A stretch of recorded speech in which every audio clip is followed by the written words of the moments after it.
कर्पूरगौरं करुणावतारं संसारसारं भुजगेन्द्रहारं सदा वसन्तं हृदयारविन्दे भवं भवानी सहितं नमामि। मंगलम भगवान विष्णु, मंगलम गरुड़ध्वज, मंगलम पुंडरीकाक्ष, मंगलाय तनोहरि। जय श्री राम। आप सभी का मेरे यूट्यूब चैनल पर हार्दिक अभिनंदन एवं स्वागत। सभी को देव उठने एकादशी तथा तुलसी विवाह की शुभकामनाएं। भगवान श्री हरि एवं माँ तुलसी का आशीर्वाद आप सभी पर सदा बना रहे। आज हम तुलसी विवाह की बहुत ही सरल पूजा विधि जो हम घर में आराम से कर सकते हैं कर लेंगे, लेकिन जो विधि विधान से करना चाहें तो उसमें पूरा पूजा मंदिर में जा करके या घर पे तो पूरा जैसे अपनी बच्ची की करते हैं, घर पे अपने बेटी की करते हैं, उस हिसाब से आपको पंडितों को बुला करके सारे उसी विधि विधान से पूजा होगी। वो तो सबका अपना अपना सामर्थ्य है, उस हिसाब से पूजा कर लें। तो आज हम बहुत ही सरल जो हम घर पे करते हैं, जिसमें तुलसी जी का हम विदाई नहीं करते हैं, जो बिरला हमारे घर पे होता है वो घर पे ही रहेगा, उस हिसाब से हम सरल विधि ही की आज हम चर्चा करेंगे। तो इसके लिए सबसे पहले तुलसी जी और सालग्राम जी का एक चौक बना लें। वहाँ पर चौक पूर लें आटे से और हल्दी से, और वहाँ पर आप और बिरले में भी करना चाहे तो वहाँ भी कर सकते हैं। अगर नीचे बैठ करके आप चौक पूर के वैसे बनाना चाहें तो वैसे बना लें। तो हल्दी और आटे से चौक बना लें, वहाँ स्वास्तिक बना लें और वहाँ पर माता जी का गमला रख लें और शालग्राम जी को रख लें। अगर शालग्राम जी ना हो तो आप लड्डू गोपाल जी भी रख सकते हैं, और लड्डू गोपाल जी भी अगर ऐसा हो तो नहीं हो तो विष्णु भगवान की प्रतिमा रख लें, लेकिन वो सिंगल होनी चाहिए, लक्ष्मी माता उनके साथ नहीं होनी चाहिए, क्योंकि तुलसी जी और सालग्राम जी और विष्णु जी का जो है उनकी ही आज शादी होती है। तो इसके लिए सबसे पहले हम सभी भगवान का ध्यान कर लें और गौरी गणेश की सबसे पहले पूजा होती है। तो चौकी पर कपड़ा बिछा लें और सुपारी पर कलावा लगा करके और गणेश जी बना लें। और गौरी कई घरों में गौरी जो गोबर से भी बना सकते हैं, या आपके पास जो भी उनको प्रतीक चिन्ह के रूप में दूसरी सुपारी लेकर के उस पर कलावा लगा के उनको भी गौरी मान करके आप विराजमान कर लें। और नवग्रह महाराज का ध्यान भी आप करेंगे उसमें, और सरस्वती माता का पूजा। तो जो सरल विधि है वो आज हम कर लेते हैं। तो इसके लिए जो विवाह है करते हैं तो उसमें इसका फल बहुत मिलता है, चाहे सूक्ष्म करें या बड़ा करें, लेकिन भगवान सिर्फ भावना के भूखे हैं और मन से जो भी आप पूजा उनको अर्पित करेंगे, जितनी सरल पूजा आप करेंगे प्रभु उसको स्वीकार करेंगे और हमारी जो सभी इच्छाएं वो पूरी करते हैं। हमारे घर में इस कार्यक्रम को करने से पॉजिटिव एनर्जी मिलती है, सुख शांति और समृद्धि का आगमन हमारे घर में होता है। एक उत्साह, छोटा सा ही सही लेकिन उत्साह जरूर हमारे घर में हो जाता है। और इस विवाह के पश्चात ही सभी घरों में मांगलिक कार्यक्रम शुरू होते हैं। तो सबसे पहले तुलसी जी का विवाह ही होता है। तो ये तुलसी जी का विवाह गोधूली वेला में संपन्न कराया जाता है और एकादशी के दिन ही कराते हैं, लेकिन कई बार ऐसा होता है कि हम एकादशी पे नहीं करा पाते, तो एकादशी से पूर्णिमा तक जब भी आपकी सुविधा हो, जब आपको समय हो, आप विवाह संपन्न करवा सकते हैं। और जो विधि है, आप फल फूल नैवेद्य, माला, सुपान, सुपारी, सूक्ष्म जो भी चीज़ें हैं आपके घर में, सब चीज़ें अवेलेबल हो जाती है इजीली। और दक्षिणा और ये सब आप रख लें और आराम से पूजा करा लें। इसमें कोई डरने की बात नहीं है कि ये कोई विधि विधान इसमें इतना नहीं है। अपन को मन से प्रार्थना करनी है और पूजा करनी है। तो ये सब आज हम इसकी चर्चा कर लेते हैं। तो सबसे पहले जो वहाँ पर हम रखें पूजा में अक्षत, घंटी और शंख वगैरह, ये भी सब भी आप चौकी पे रख लें। और तुलसी माता जी के साथ सालग्राम जी को ले लें, लड्डू गोपाल जी भी रख सकते हैं। और मंडप अगर बनाना चाहे तो आप गन्ने का 2 गन्ने रख लें और उनको दोनों क्रॉस करके रख लें और उनको कलावा से बांध दें और वो आप मंडप बना सकते हैं। और कलश, तो चौकी पर सबसे पहले हम कलश की स्थापना कर लें। कलश के अंदर एक लोटा ले लें, उसमें गंगा जल और पानी मिक्स रख लें। उसके अंदर सुपारी, एक रुपये का सिक्का, चांदी का हो तो वो, नहीं तो एक नगद रुपया भी रख सकते हैं। उसके साथ में हल्दी की गांठ रख लें और एक बताशा भी डाल सकते हैं उसमें, और पत्ता, आम का पत्ता उसमें डाल लें और वो रख लें। उसके ऊपर पंच पल्लव रख लें, केले के उसकी अशोक के रख लें या आपके पास आम के हों तो वो रख लें। उन पे हल्दी कुमकुम लगा के रख लें, एक नारियल उन पे रख लें और उसके ऊपर कलावा बांध दें और तिलक लगा के उसको रख लें। और उसके बाद में आप सबसे पहले पवित्रीकरण खुद का कर लें ओम भूर्भुवस्सुवः बोल करके, या पवित्रीकरण का मंत्र आता है तो वो बोल लें, और नहीं तो ओम भूर्भुवस्सुवः 3 बार आप छींटे लगा लें अपने ऊपर। और आचमन आप 3 बार भगवान जी का नाम लेकर के ओम केशवाय नमः, ओम माधवाय नमः, ओम नारायणाय नमः बोल करके अपना आचमन कर लें और हाथ धो लें। और पृथ्वी पर भी थोड़ा सा जल छिड़क लें, माता जी को प्रणाम कर लें, अपने सिर पर लगा लें और तुलसी पृथ्वी माता का जल, और हाथ में तिल तथा पुष्प लेकर के स्वस्ति वाचन कर लें। क्योंकि इस दिन अक्षत, क्योंकि एकादशी है तो अक्षत नहीं चढ़ेंगे और भगवान विष्णु को वैसे भी अक्षत नहीं चढ़ते हैं, तो अक्षत की जगह हम तिल और जौ ले सकते हैं। तो हाथ में तिल और पुष्प ले लेते हैं, तिल और पुष्प लेकर स्वस्ति वाचन कर लें। अगर स्वस्ति वाचन अपन को नहीं करना है, बोलना नहीं आएगा, तो अपन सुन लें मोबाइल पे या फिर पढ़ लें कहीं पे लिखा हो तो। और उसके बाद में ये जो पुष्प है वो गणेश जी को अर्पित कर दें। और संकल्प, एक हाथ में जल लेकर के, गंध और पुष्प लेकर के एक रुपया रख सकते हैं और जौ रख सकते हैं, और या तिल रख सकते हैं लेकर के अपना नाम ओम विष्णु ओम विष्णु ओम विष्णु 3 बार बोल करके अपना नाम, अपना गोत्र बोल दें। और भी मैं आज तुलसी जी का विवाह करवा रही हूँ या करवा रहा हूँ, और अपना स्थान जहाँ आप रहते हैं वो स्थान बोल दें। और कार्तिक मास की एकादशी तिथि, पुण्य तिथि तुलसी विवाह करवा रहे हैं, जिसमें यश, लक्ष्मी, विजय सब हमको मिले, अपनी कामना बोल दें।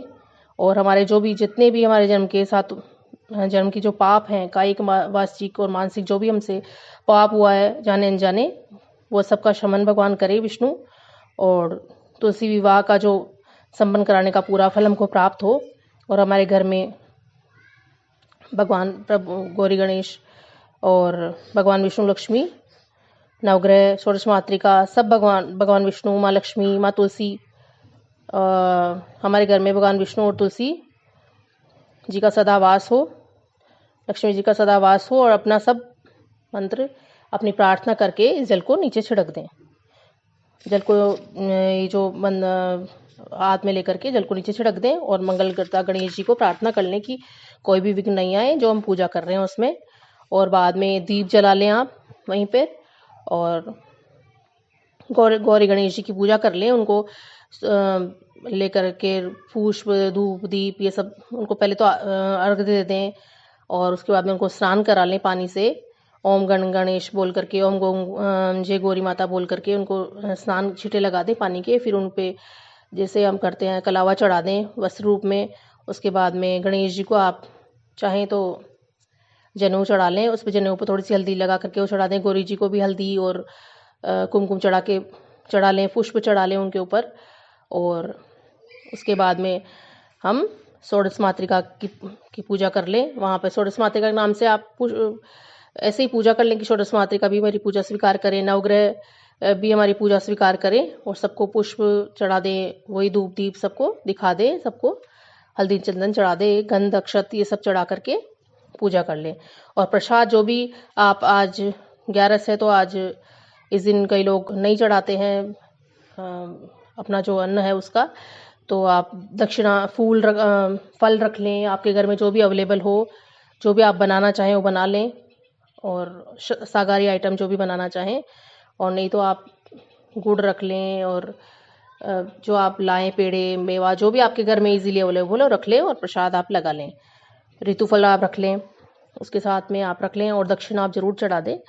सभी भगवान का नाम लेते हुए आप चढ़ा दें। पहले गौरी गणेश की रख दें, फिर षोडश मातृका के नाम से पूजा कर लें, फिर बाद में नवग्रह महाराज की प्रणाम करके उनको ही वैसे ही जल चढ़ा करके पूजा कर लें। और फिर कलश की पूजा कर लें, कलश में भी वही जल छिड़क दें और उस पर दक्षिणा चढ़ा दें, और नैवेद्य वगैरह चढ़ा के कलश की पूजा हो जाएगी। उसके बाद में सबको एक नारियल ले लें, और नारियल पे एक दक्षिणा रख करके सबको टच करवा करके पूजा, भाई मैं नारियल ये चढ़ा रही हूँ, और सबको टच करवा दें, वहाँ रखवा दें। उसके बाद में सबकी पूजा होने के बाद में सबसे लास्ट में जो पूजा करेंगे वो शालिग्राम में वो लड्डू गोपाल जी का ध्यान कर लें, पुष्प हाथ में लेकर के। और पुष्प ले लें और उस पर जो तिल लेकर के ओम नमः भगवते वासुदेवाय उनका ध्यान करके उनको स्नान करवा लें, गंध पुष्प चढ़ा दें। और फिर पंचामृत से स्नान भी अगर कराना चाहें आपके अवेलेबल हो तो सब भगवानों को, जैसे गणेश जी को, इनको पंचामृत से भी इनको पहले स्नान करवा दें, फिर जल से, सादा जल से स्नान करा दें। नहीं हो तो खाली सादा जल से भी आप जल से स्नान करवा सकते हैं। फिर बाद में पंचामृत से स्नान कराने के बाद में शुद्ध जल से स्नान करवा लें। फिर वस्त्र कलावा चढ़ा दें, जनेऊ चढ़ा दें, उस पर हल्दी लगा करके और धूप दीप अर्पण कर दें, नैवेद्य अर्पण कर दें और दक्षिणा जरूर अर्पित करें, वो भूले नहीं। और फिर तुलसी जी का, उस नैवेद्य में तुलसी जी का पत्ता आप जरूर डालें और तभी भगवान उसको स्वीकार करते हैं, विष्णु नारायण। और तुलसी, फिर उसके बाद में पान चढ़ा दें, जिसमें लौंग इलायची का आप और पान में रख करके और वो चढ़ा दें, दक्षिणा चढ़ा दें। और फिर तुलसी माता जी का पूजन करना है, इसके लिए अक्षत और पुष्प लेकर वही तुलसी माता जी का ध्यान कर लें कि नमो नमो तुलसा महारानी, हर की पटरानी, हर की अयोध्या में थे महारानी, आज आपका विवाह हम करवा रहे हैं, माँ स्वीकार करें और सालग्राम जी का विवाह आपका संपन्न हो और आप आशीर्वाद हमें भी दें सुहागिन बन रहने का और खुश रहने का, और हम हमेशा ये पूजा करने के योग्य बने रहें, ऐसा बोल करके आप ध्यान कर लें। और फिर वो पुष्प चढ़ा दें, फिर आचमन करा दें उनको, फिर स्नान करवा लें, जल का छींटा दे दे। और पंचामृत से अगर कराना चाहे तो वो छींटा हल्का सा पुष्प में लगा करके चढ़ा दें, क्योंकि जल नहीं चढ़ेगा। आज कई लोग चढ़ा लेते हैं, कई नहीं चढ़ाते, तो छींटा आप हल्का सा लगा लें और उन पे वस्त्र उनको चढ़ा दें, मोली चढ़ा दें और चुनरी आप उनको ओढ़ा दें। और 16 श्रृंगार के सामान जो भी हैं वो, जिसमें चूड़ी, मेहंदी, रोली, गंध, अक्षत और उनकी जो बिछिया जरूर उनको चढ़ाएं, क्योंकि बिछिया, पायल जो भी आपके पास इजीली अवेलेबल हो वो सब आप उनको चढ़ाएं। और हल्दी का पैकेट भी उसमें रखें और आप उनको कांच 16 श्रृंगार मान करके भाई माँ आप स्वीकार कर लो। और उसके बाद में आप उनको गठजोड़ा बना लें, उनका गठजोड़ा में एक उनकी दुपट्टे से, और जो लड्डू गोपाल हैं सालग्राम जी को, उनको आप जो दुपट्टा उड़ाएंगे पीला, अगर अवेलेबल हो तो वो कर ले, नहीं तो आप जो आपका कलावा है उससे उनके दोनों को, चुनरी को और उसको 1 रुपया रख करके उसमें, और एक सुपारी रख लें, 1 रुपया रख लें और उसके बाद में उसको बांध दें, तो गठबंधन हो गया। फिर आप एक चाहें तो पूजन सामग्री का, हवन सामग्री का हवन, वो कुंड हवन जला लें और कपूर से, और आम की लकड़ियाँ ले लें, उसमें चढ़ा करके सब भगवानों का ध्यान करते हुए कर लें भाई हम पूजा करवा रहे हैं, और मान लें उसमें भगवान जी की पूजा उसमें हो जाएगी। फिर माला चढ़ा दें दोनों को, तुलसी जी को अर्पित करके फिर सालग्राम जी को माला पहना दें और सालग्राम जी को अर्पित करके तुलसी जी को माला पहना दें। उसके बाद में उनकी रोली, उनकी जो मांग है वो अपने हाथ से जो उनकी मांग में सिंदूर भर दें, और उनको 16 श्रृंगार की चीज़ें जो भी है वो पहले अपन अर्पित कर ही चुके, नहीं करें तो और बाद में और आपके पास अवेलेबल हो तो और अर्पित कर दें। दोनों को दक्षिणा चढ़ा दें, प्रणाम कर लें और परिक्रमा जरूर आप उन दोनों की करें, 7 परिक्रमा करें। उसके बाद में धूप दीप करें और आरती आप तुलसी जी की आरती करें, तुलसी जी की आरती देख लें आप। और उसके बाद में मंत्र पुष्पांजलि लास्ट में, सबसे लास्ट में क्षमा याचना कर लें कि प्रभु हमने जो भी ये पूजा करी है आप इसको स्वीकार करो और हमें आशीर्वाद दो, हमें सौभाग्यवान बनाओ और हमें सामर्थ्यवान बनाओ और हमारी संतति को उत्तम संतति बनाओ।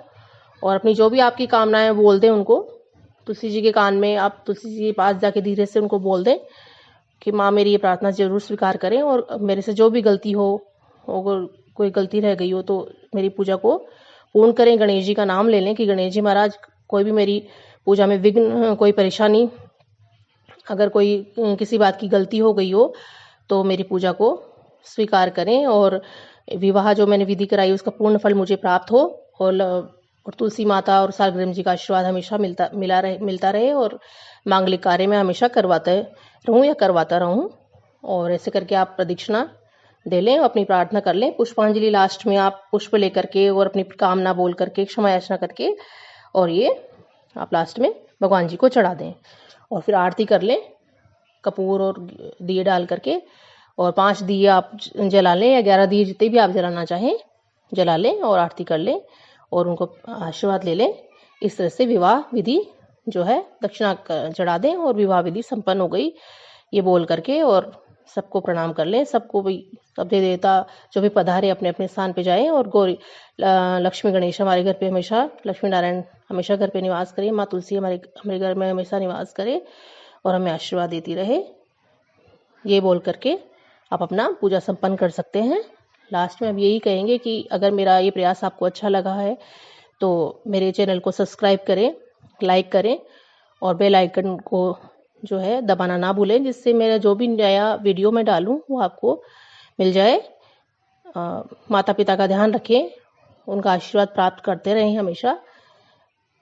जैसा कि मैं हमेशा बोलती हूँ कि वही इस धरती पर ईश्वर के रूप में आपको मिले हुए हैं। और सभी का दिन मंगलमय हो, शुभ हो, सभी का कल्याण हो। अगर मेरी कोई सुझाव आप देना चाहें तो कमेंट सेक्शन में आप जा करके दे सकते हैं। धन्यवाद।